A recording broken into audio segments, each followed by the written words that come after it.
we're going to be providing via a screen share demonstration, a video of a gentleman who is proficient in uh, drafting documents in a calculatable form, which is referred to as quantum grammar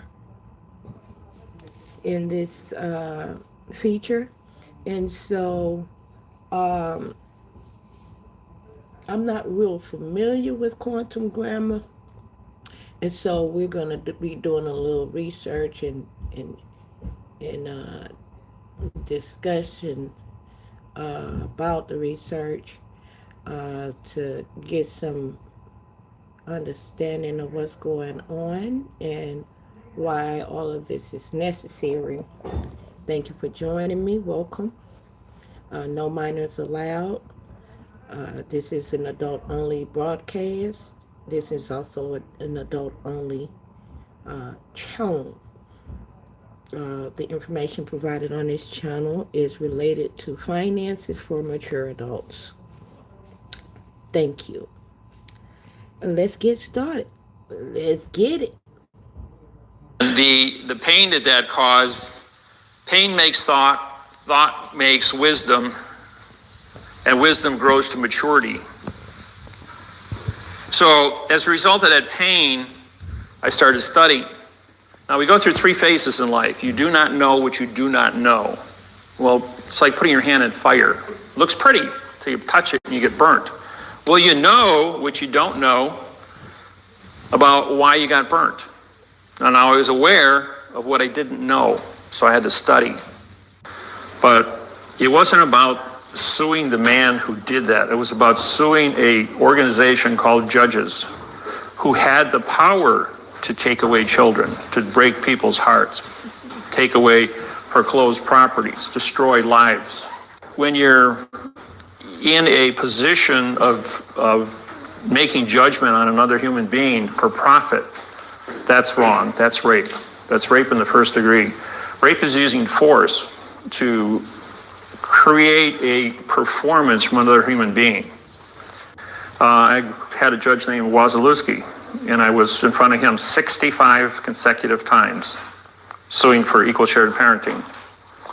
And every time he told me, every time I said yes, he would say no. So I'd go home and I would change the way I performed my lawsuit. And then each time I came back and I did it the way I thought he wanted, he'd say no. So finally in the 65th meeting in 1985, he said, every time you say yes, I'm going to say no. And every time you say no, I'm going to say yes. He says, yeah, I will never agree with you. He says, you've been in my court 65 times. He says, you've been wrong 65 times. He says, and until you are correct, I will continue to frustrate you by not giving you your children because you're coming to my court and you lie because you're wrong. I says, so I waited about 10 seconds and I says, does 3 + 3 = 6? He goes, yes. He says, well, you just said you would never agree with me. So then he said, no one ever went to war over a math problem in the history of mankind. And I thought for about 5 seconds, I said, you know, that's a true statement, Judge. So you just told me that if I find a mathematical interface on communications, that you will give me my children back. He says, yes. So I had a challenge. And he walked out of the courtroom, and I was putting my papers together, and he came back in, he stuck his head out the door and says, you're a smart guy, you'll figure it out. It took 1,000 days for me to figure it out. I did have my children on pretty well every other weekend and Tuesdays and Thursdays after school, so I had better visitation. But it wasn't until I broke the math interface on April 6, 1988, that I was able to walk back into his courtroom and prosecute him for treason. Now this all came about, let's see. Well, I'll just use it.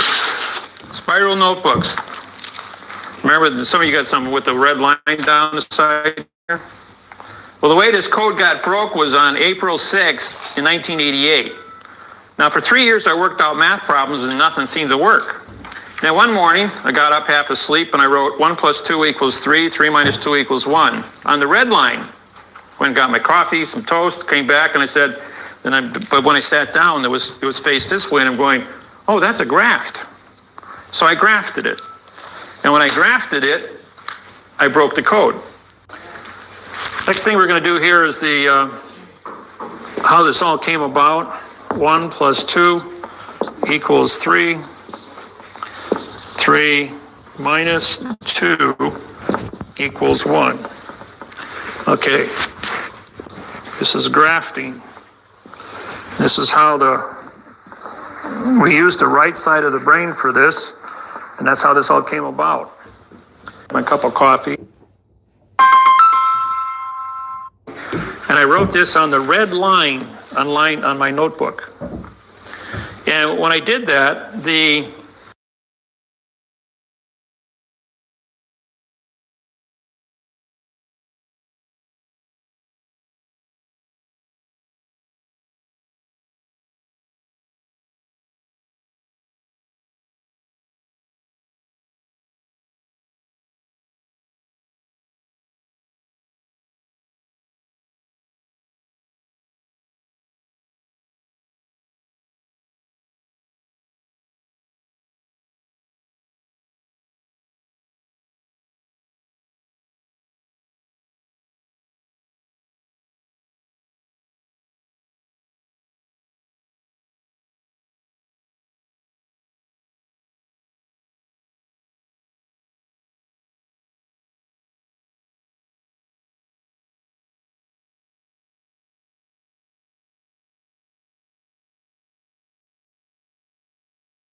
My apologies. Thank you all for joining me. We did have 15 in the chat. Thanks for the likes.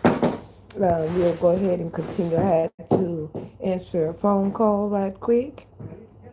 But we're going to go ahead and continue with the demonstration. Here, a fact here, a fact here, and a fact here. Because when I do math, in order to check your math frontwards and backwards, these things have to be the same on both sides. Otherwise, it doesn't work.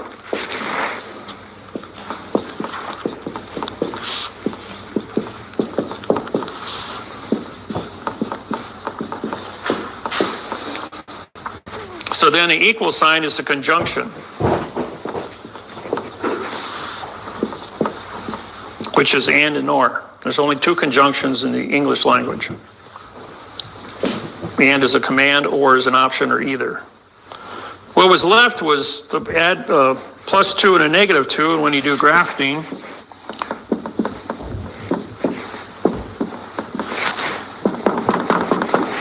grafting is a motion, and a motion is a verb. So we gave the 2 the value of a verb.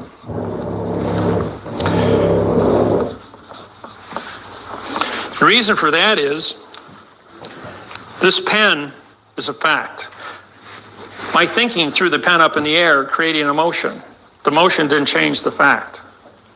So therefore, that's how 2 got to be a verb, just basic logic. And what we had left was adding, subtracting. So that became the position or the preposition.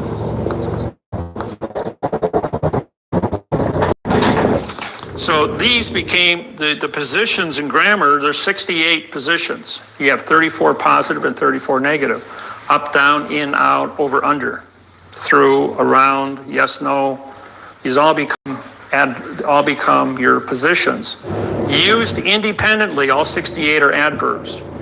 The articles, an article would be anything that deals with ownership. A, and, the, this, these, them, those are all your articles. There's 38 articles, as a matter of fact. He, she, for your pen, for my pen, for his pen, for this pen, for her pen, for if I want these pens, if I had 2 of them. And so there's, every time because you have 68 prepositions and 38 articles, that comes out to 1900 divided by 2 is 900 definitions.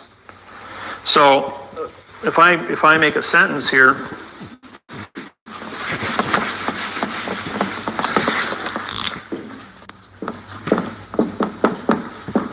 where the bridge is over the water, and I want to write it backwards,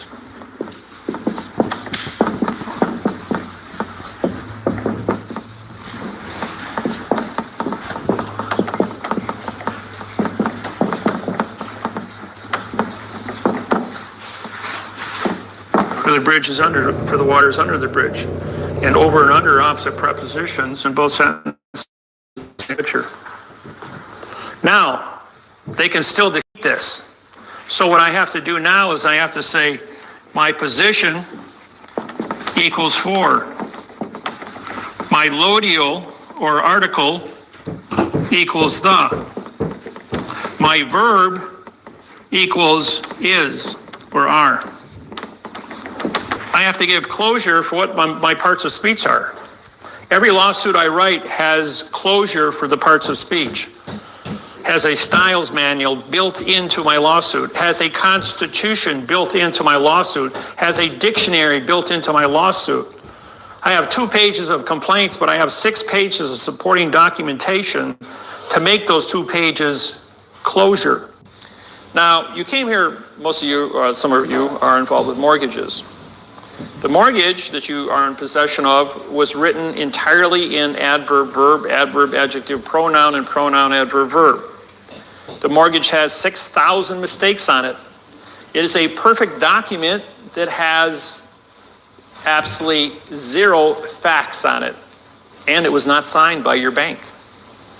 No mortgage in the United States of 64 million mortgages was ever signed by the bank since 1934. This is a room. This room has 4 corners. This is a box. In this box, this is an enclosed area. Everything that happens in here has nothing to do with the rest of the world. All the information you learn here today is in a closed area for you people only. So this is a isolated scenario. So it is written, so it shall be done. Does 2 plus 2 equal 4? Well, that's what I was taught. TO plus TOO equals FOR. TWO and TO equals FORE. Did you hear what I said when I meant what I said? What I said when I meant what I said? 4. You said 2 plus 2 equal 4? Right. TO plus TOO equals FOR. I can do it 120 different ways. I got it. So 7 times 7 is 49 times 6. 300 divided by 2 is 150. 2 plus 2 is equal 4. Did you hear what I said, what I meant, what I said, when I said, what I meant, what I said, and only one is correct? If you don't see it written, you can't prove it. Anybody wants to, when you write a contract, you go into court, you have a Sytax document. You are filing a lawsuit with an accuracy of 1 to 900 for every word. Your correct sentence structure, communication, syntax, balance of the order of operations of cause and effect, a verb of thinking, a possessive of with, and an authorization of by the, gives you an order of operations for every sentence that follows the rules of the operations of a court. So every single sentence is its own independent court as you make an argument. We're not dealing with 150 to 1 variables in an oral conversation. So your paperwork is going to speak for you. In mortgages. Now, your deed of trust and your mortgage, which I had showed you here before, you got 4,700 mistakes. This is a Fannie Mae Freddie Mac, controls 40 million mortgages in the United States. There are 38 different mortgages in the United States. The other 20 million are handled by private homeowners associations, credit unions write their own, private attorneys write up real estate contracts for business as well as private citizens. Those are rare to come across my desk because almost everybody is being really aggressive with these Fannie Mae, Freddie Mac. In February 20, 15, Freddie Mac and Fannie Mae announced that we're going to file bankruptcy because of my lawsuits. And they haven't filed yet, but they're getting close to it. Bank of America can no longer hire any law firm in California because all the California law firms will not do business with my names on it. And most attorneys, if you talk to them and you show them my business card, they'll walk away from you. They won't even entertain a conversation with you for fear of being taped or getting involved because they know I'm going to Sytax their paperwork. They can make all the sarcastic remarks against me they want. The point is there's a thing called an International Styles Manual. What is an adverb? Now we're going to, while you guys are out to lunch and that, I did this sentence up here. Now that's an excerpt. Susan Mulloway is the chief federal judge appointed by Obama in Honolulu, Hawaii. As a result of my prosecuting judges out there successfully, continuously, she was then appointed by Obama, and she issued this order against me. This is an excerpt from that in this little quote down here. And so I syntaxed it. It was 125% fraud, and wrote a lawsuit, sent it to Obama, and said, you have a judge with a second grade reading level. Good luck. So what I'm going to do next is show you what it actually says and how many mistakes are here. Now, it doesn't say for this court, it says this, so that becomes an adverb. Modifies the adjective court, which now issue means no contract in past time. So this becomes a for, which is a pronoun, and an 8, which represents past time with our chart over there. The word pre-A is an adverb, making pre to be no, filing. So that now becomes the verb in this case. Now what's unique is she double spaces all of her lines. So each line has no continuance of evidence with the line after it. I'll hold that up again so you can see that. See, all of her sentences are double spaced. The courts many years ago, after I started syntaxing their paperwork, went ahead and ordered that all the sentences be touching each other, so there was no space whatsoever. Then we came back with the color codes, and they said, well, you can color code us. Now we're putting 300 words on a page for $100. This way we only got to put 100 words on the page for $100. So they voted themselves a pay raise. They said as long as he's going to syntax it and we can't stop him, we might as well go to double space. Well, double space now violates the two-space rule under styles, which breaks the continuance of evidence between each one of these sentences. So this is void continuance of evidence. The sentence is double space, filing becomes a 2. Review, means no. No contract. This becomes an adjective. Order is no. Adjective. Imposing is no, which is an adjective. Restrictions is no. Becomes an adjective. Making on to be a pronoun. Modifies the filing to be a verb because ing of is an adverb, making new to be an adjective opinion of lawsuit, which now is a pronoun, connected to the adverb by, which now makes my name to be an adjective pronoun because she didn't punctuate it. So then it goes on, the order, thus the adverb making no contract of order, because the word making any is an adverb designate to be a no contract, simulation, SI, as an adjective of the pronoun name.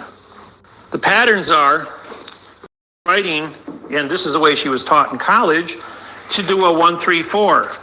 A 1, well, this should really be filing is because but she wrote that in a single sentence. So we're going to make 3. So she's using a 1-3-4, 1-3-3-3-3-4, 1-2, 1-3-3, 1-3-4, 1-3-4, 1-3-3-4, 1-3-4, 1-3-4, and a 4-1-2, 1-3-4. You see a pattern now? It's a 1-3-4 pattern. So she went to a specific college that taught her to use a 1-3-4 scenario. I have another federal judge, like when Wasilewski used to write his sentences, he did 1, 2, 1, 2, 1, 2, 1, 2, 1, 2. He'd write 300 words, 1, 2, 1, 2, 1, 2, 1. That's all he did. And he was able to perfect that technology. We have another law school and another judge that I work with. He does a 1, 3, 4, 1, 3, 4, 1, 3, 4. So what do we got? We got music. We got a 2-step. We got a quick step. We got disco, 1, 2, 1, 2, 1, 2. So it's all dance music, folks, when you put it into rhythm.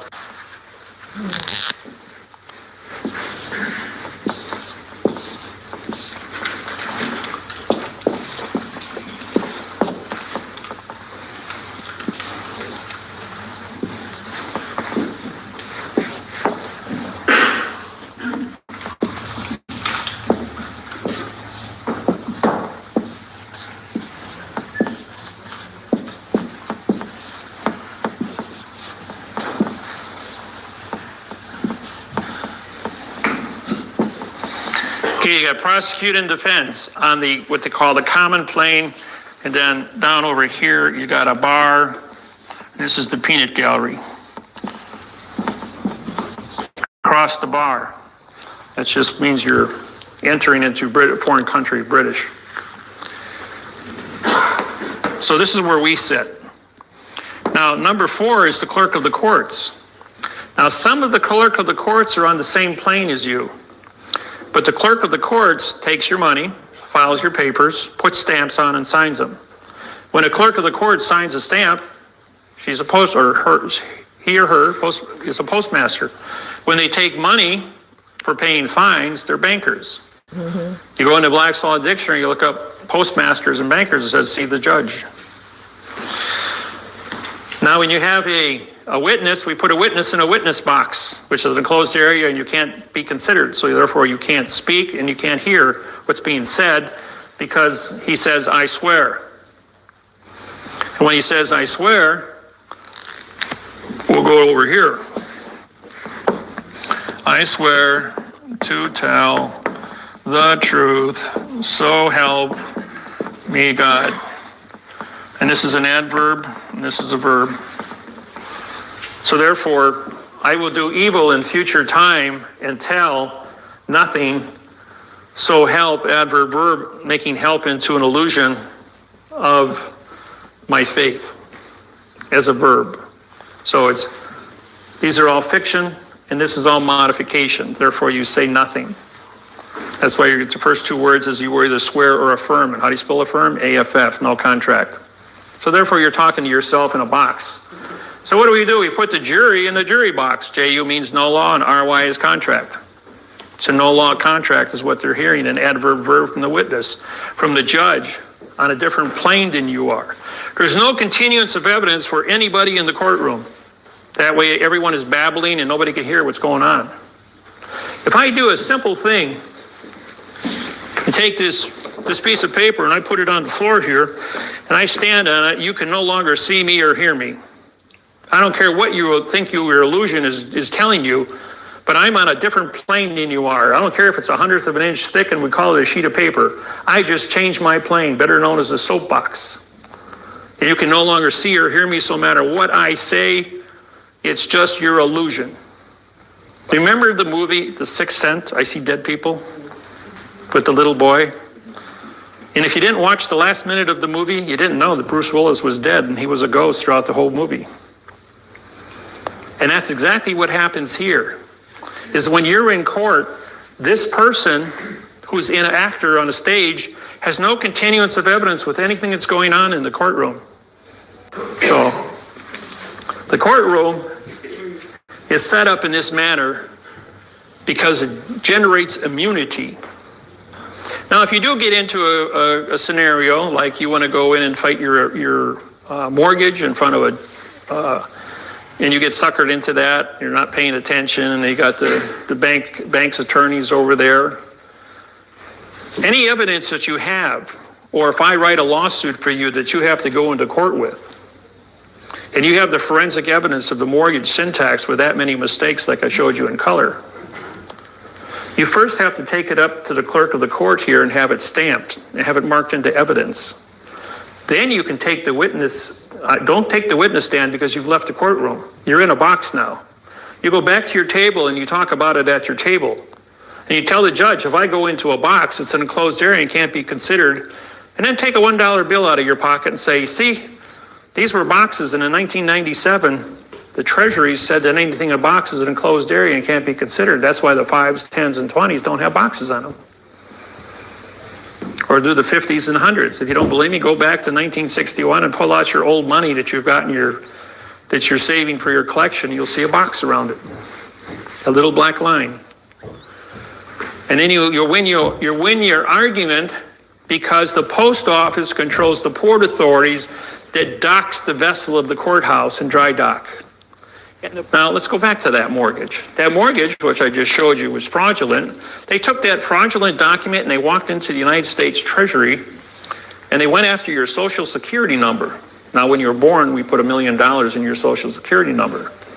Then with compounded interest at 6% a year, by the time you're 30 or 40 years old, I mean, we're talking $15, $20 million in your social security account.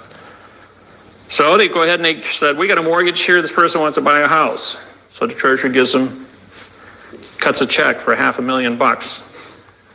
Well, that $500,000 check, though, was acquired by a fraudulent mortgage of 4,700 mistakes. So therefore, that was mail fraud as well as a bank robbery. There's no statute of limitations for bank robberies, folks. I don't care if you rob somebody's bank and you disappear and they catch you 20, 30 years later, you're going to go to jail for 30 years for bank robbery. So now they go ahead and they take that $500,000 back to the bank, and you take that money and they deposit it in their bank's name. Then you take their bank's name and they fraction it at 10 to 1 into a 10 or 20 year CD, and then put the money in MasterCard or Visa at 18 to 32% interest. So in 9 months, it's compounded and creates $500,000 in cash. In the meantime, the next day they write a check, day number 2, under Title 15, Section 1635A Rescissions Act, and they write a check for $500,000 and they put it back in your Social Security account, canceling their loan, saying we're not interested in taking any money from you.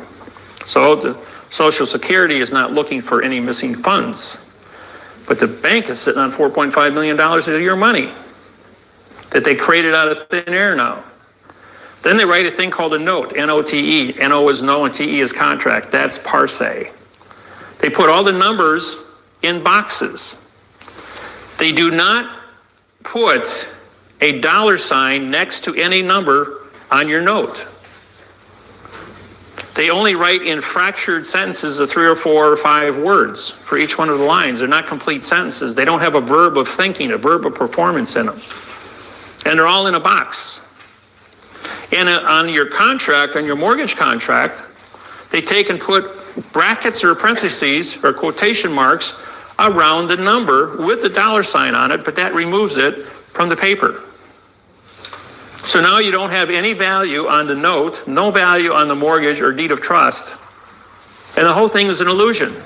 But because your schools only teach you to a 2nd grade reading level, not to insult anybody, but that's the way it is, you only have a 2nd grade reading level, and you've been brainwashed with TV, radio, by songs and parse, and newspapers and magazines and books are all written in adverb verb. All your hymns and all your churches, your Bibles, all written in adverb verb. So you think by making an argument in the way that you communicate what they call plain English, and English is E-N-G, a vowel 2 consonants, which means no contract. In 1750, it was spelled end land.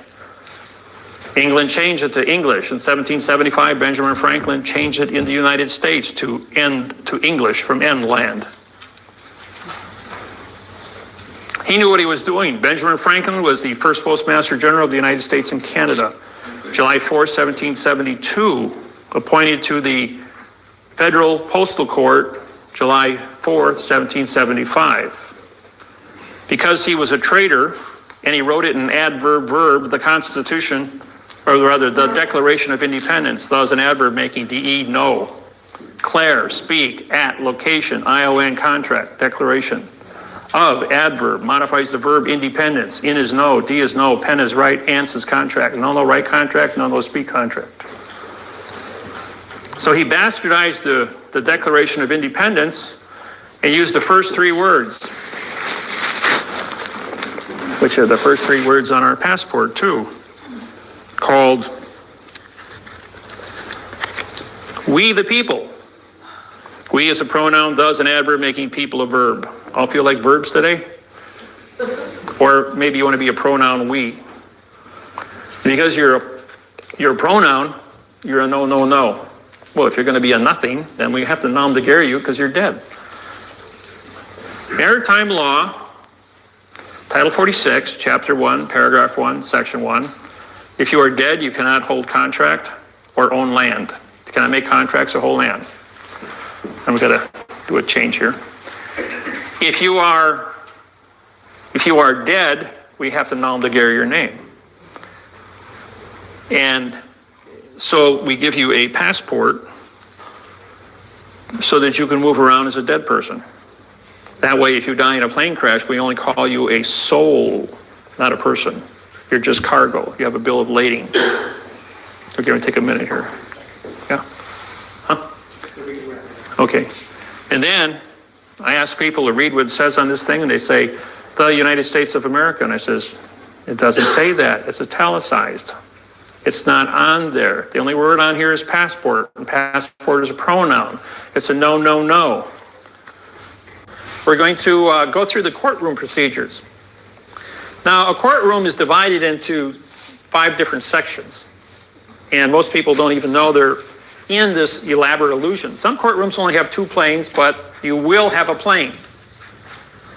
And the judge, and when I get done explaining this, I'll tell you a little story. The judge sits on the top plane, so he is removed, and he's in a box.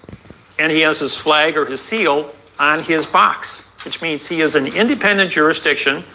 He can neither see you, hear you, or have any jurisdiction. He is an actor in black robes. Federal Rules of Civil Procedure 44.1. It's the only place where it is found. It says judge is an actor.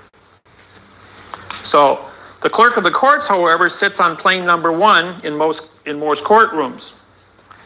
Up until the time I put this presentation up here and blew the secret on clerks, they then took the clerks off of the same plane as the claimant in the basilee. A basilee is a servant employee of the courtroom, which is your prosecuting attorney, and you are the claimant. Don't call yourself a respondent, because re means no speak. Defendant means no contract. So don't get involved with no contract language. So the clerk was then moved off of plane number 1 into its own separate plane.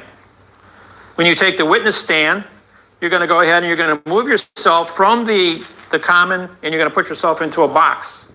And in that box, the witness cannot hear evidence or give evidence and cannot produce any testimony. So it's mute argument. The jury box is on a different plane as well. And the jury box, when you look it up in Black's Law Dictionary, says this is an enclosed area that cannot witness, cannot see witnesses, or hear testimony. Yep. Read it for yourself. It's all been published. They're in a box, aren't they? Which is an enclosed area. And therefore, there's no continuance of evidence between the jury, the judge, the claimant, the basilee, or the clerk. The whole thing is all mute. Everybody is talking to nobody. The contracts are written in adverb verb. Nothing is being contracted, nothing is being said. And what did I tell you about what is the court? The court is the document. The Constitution are the words on the document. If the Constitution is written in adverb verb, and I swear to support the Constitution of the United States, between 2 people who said nothing about nothing on nothing, in a closed area of nothing, without a postage stamp, without a flag to establish jurisdiction, I've got nothing going in and nothing's coming out. How much money you got? Well, it's $275 an hour to talk, and you have freedom of speech at $275 an hour. And as soon as your money runs out, we will make a decision. We are practicing banking and commerce, and no matter what you think is happening, it never happened. Then you get to file an appeal if you don't like what nothing happened. How do you spell appeal?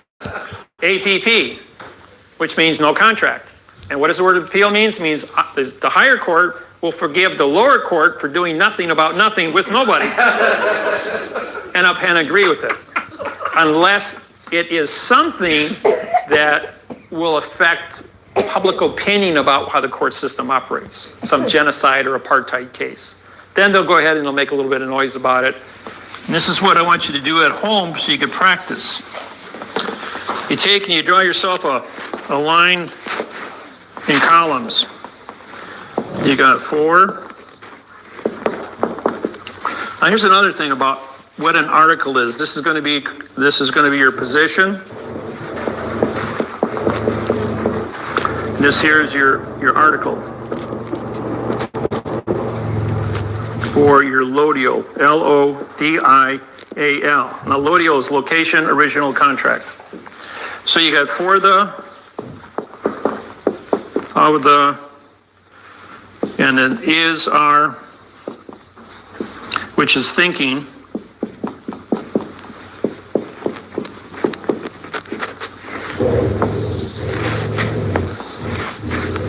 Then you go into possession with the, of,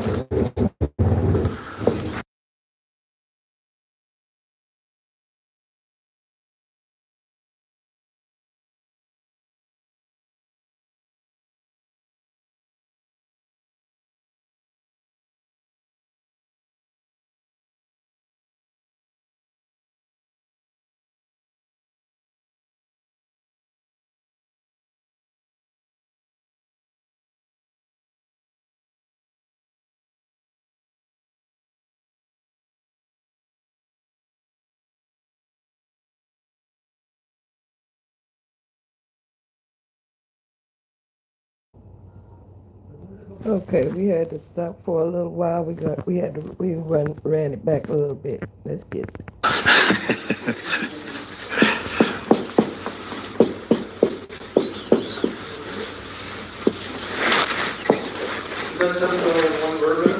yes, you can only have one verb in a sentence.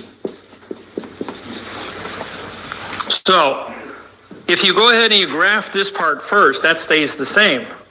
Now I can move my facts, which is over here. I can put it around any way I want. So this would be the claimant.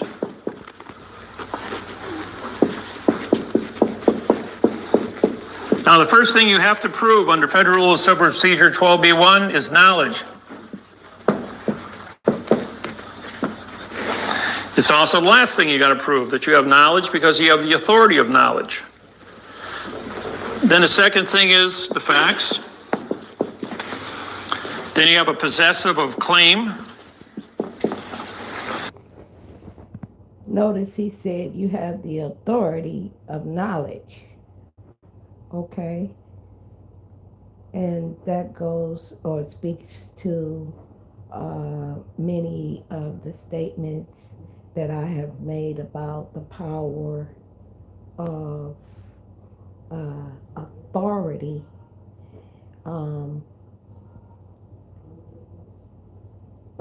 And that is the conscious understanding that I used in court actively to shut the lawyer down from speaking on the record.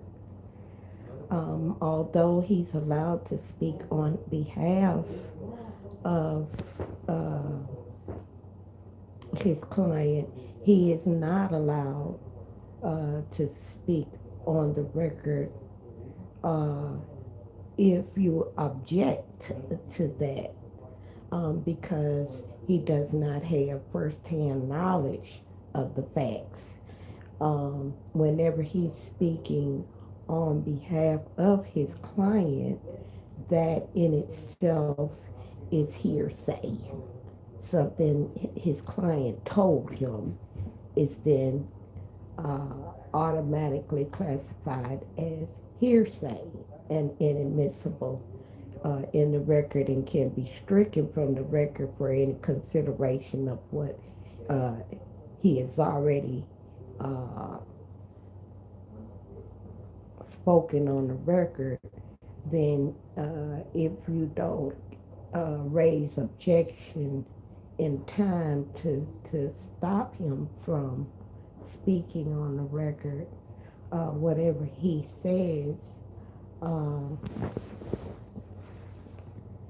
can also be stricken from. You can raise a motion to have that stricken from the record.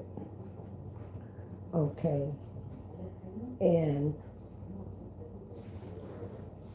I mean, if you deem necessary, you may not even want to have it stricken from the record for your own purposes of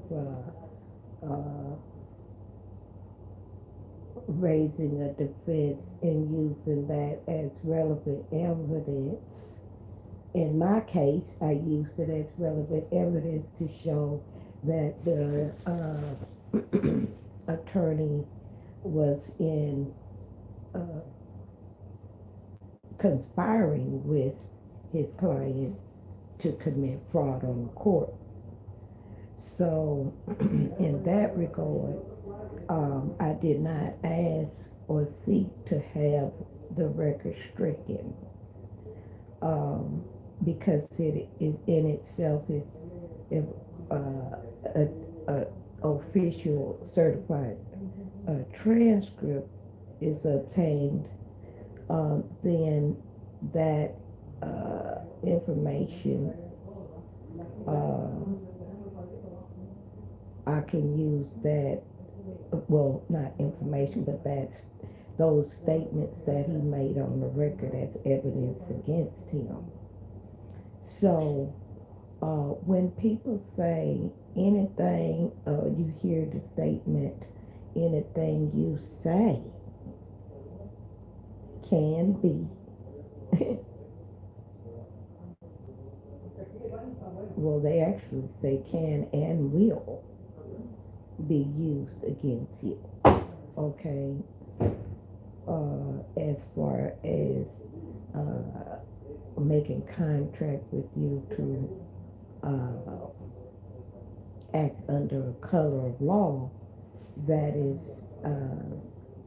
what they will disclose that aspect of the contract, and they call it reading you your rights, reading you your Miranda. All right. Now, I don't even know what a Miranda is, but I think we should probably research that and give some more in-depth information on what a Miranda is. But in general, I view it as the individual announcing that they are placing a lien or contracting with you, and they're making you aware, disclosing that we're entering into contract right now, okay? But they're not telling you what the contract terms are. They're not, and so the contract is very vague, and it doesn't disclose any. Well, they're claiming to disclose your rights, but they're doing it in such a vague manner that it doesn't meet the requirements of creating a binding contract. Okay, it's not binding. All right, because of that fact. Now, that's your defense that it's not binding, or you can go ahead and accept the contract and negotiate the terms, all right, of the contract. And that's what your lawyer does. He accepts the contract and negotiates the terms on your behalf.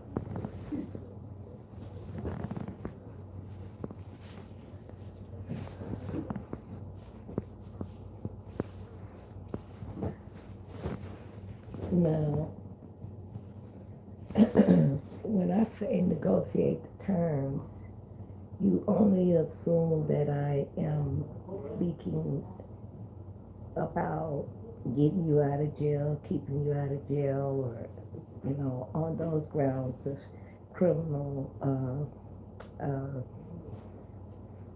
repercussions. Okay. But even in that regard, a lot of people don't understand that that is a financial transaction taking place. The other day, I noticed the judge said that she was tendering an application, and she went off the record. She said, "Okay, well, we're on the record for this and that." She called the order, the case, and which is an order for services, and she called it all the account numbers and everything, case number, same thing, and then she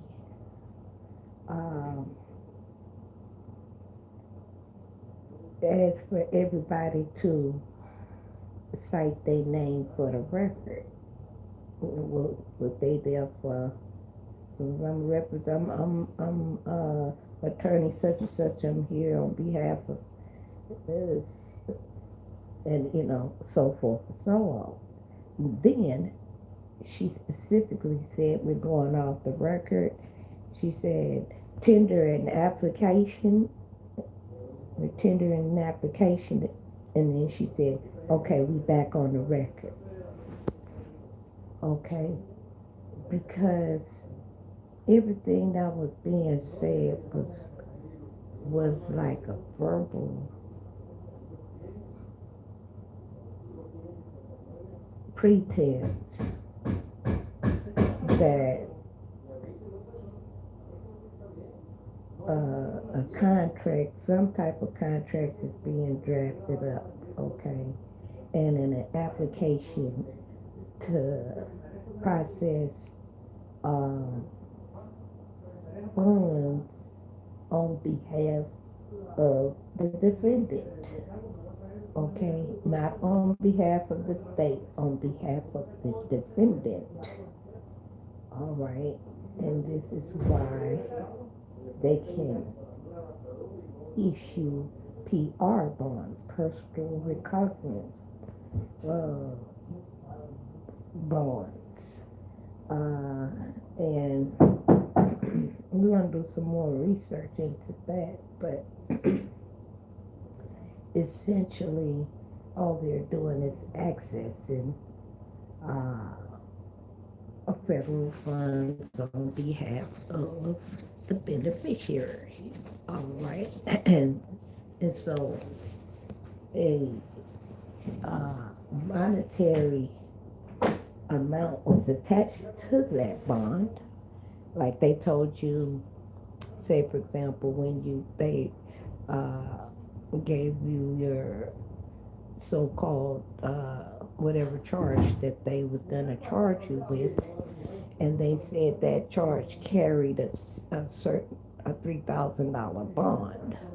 Okay, they have then set a price and an amount that they can extract out of the system on your behalf. So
All right, we're going to get back at it. Hold, hang tight.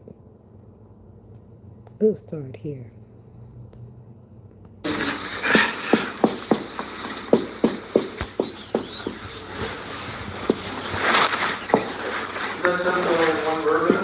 Yes, you can only have one verb in a sentence. So, if you go ahead and you graph this part first, that stays the same. Now I can move my facts, which is over here. I can put it around any way I want. So this would be the claimant.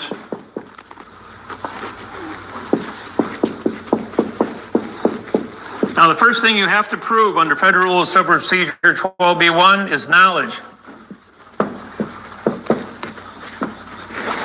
It's also the last thing you got to prove, that you have knowledge because you have the authority of knowledge. Then the second thing is the facts. Then you have a possessive of claim of the sentence structure, correct sentence structure, with the contract, which becomes your vessel,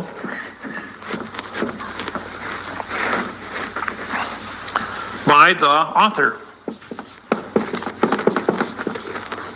Because AU is your authority, your author, your authorization, and authority always runs backwards. That's why you sign at the bottom of the paper and has jurisdiction for everything in front of it.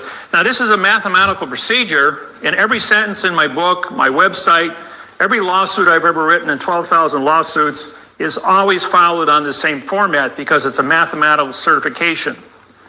Now we have to take jurisdiction for what is a position using for, of, with, and by. Sometimes we use. My technology brings us to a position of accuracy that cannot be argued. And the courtroom is a building. That is not the document on the piece of paper. When you write a lawsuit, the paper that you have. Where's my paper?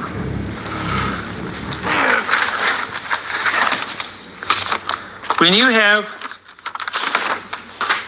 the lawsuit, this is the court, folks. As a judge, I swear to support the Constitution of the United States. The United States means two or more people coming together in a closed area. Doesn't this have, four corners? This is a closed area. It's called paper. It carries the cargo words. The words have terms and definitions. This book not only has a sentence, but every word in this book is defined and has a syntaxed, quantumized definition. Every word is accounted for in this book, including a lot more words. And of all the 2 million words in the English language, we got 720 words that are syntaxed.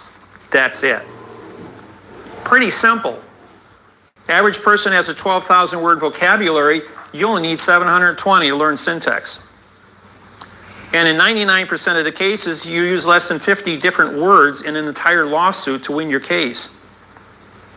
It doesn't take a rocket scientist to figure this out. It's so simple. Once you get it, it's mathematical. But this is the court. This is the contract between you and the judge. The courtroom is irrelevant. The seals that are hanging on the walls are irrelevant. This flag is the correct sentence structure communication syntax flag, which advertises that this is correct. You place a postage stamp up on your corner. You sign across it. That makes you the postmaster transporting the vessel of the document to the clerk of the court, which is the port of the court. She puts her stamp on it. When she puts her stamp on it, you sign your name across her stamp, making you a postmaster of not only your paperwork and your vessel, but now you're in contract with the port authorities of the court, because this is a courthouse, which is a foreign vessel and dry dock. So you've entered a foreign vessel. Now you're the postmaster and clerk of a foreign vessel and dry dock. Now you've got a 24 karat gold bonded document that has to go into court. But if you're going to sign the stamp on the front, you have to also endorse the back of the top of the cover page, because that's called an endorsement. How many of you can cash a check at the bank without endorsing your check? Nobody. Because if you take the document and you roll it up, when you unroll it, The top of the back, when they sealed those scrolls, they would put a seal on it. That was the endorsement. And that gave the document its value. And not only that, this book is bonded together. When I went to court in 1990,